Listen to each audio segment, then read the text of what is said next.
ഷിബു എന്ന് പറയുന്ന ഒരാൾ കോഴിക്കോട് പല ഭാഗങ്ങളിലുമായിട്ട് ഒരുപാട് വീടുകൾ ഉയർത്തി കൊടുത്തിട്ടുണ്ട്.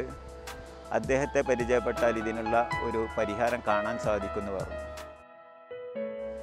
ഉയർത്തിയ കുറേ വീടുകൾ പല ഭാഗങ്ങളിലുണ്ട് എന്ന് പറഞ്ഞപ്പം ആ വീടുകളൊക്കെ പോയി കാണാൻ തന്നെ തീരുമാനിച്ചു. പലതും പോയി കണ്ടപ്പം വീട്ടുകാരുമായി സംസാരിച്ചപ്പം അവരൊക്കെ വളരെ നല്ല രീതിയിലുള്ള അഭിപ്രായങ്ങൾ പറഞ്ഞു. 5 ഫൂട്ട് ഉയർത്തി ഇപ്പോഴും അതിൻ്റെ പണി പുരോഗമിക്കുന്നു. പക്ഷേ ഇതുവരെയും അതിന് വേണ്ടത്ര ഒരു പ്രശ്നങ്ങളോ ഒരു പ്രയാസങ്ങളോ ഞാൻ കണ്ടിട്ടില്ല. അതുകൊണ്ട് തന്നെ ഞാൻ ഇതുവരെ 100% ഹാപ്പിയാണ്, സേഫ്റ്റിയാണ്. അവർ നല്ല വൃത്തി തന്നെ ചെയ്യുന്നത്. നമ്മൾ ഇടയ്ക്കിടയ്ക്ക് വന്ന് നോക്കുമ്പോഴൊക്കെ പണിയിലൊന്നും ഒരു അലംഭാവോ അലസതയോ ഒന്നും കാണുന്നില്ല.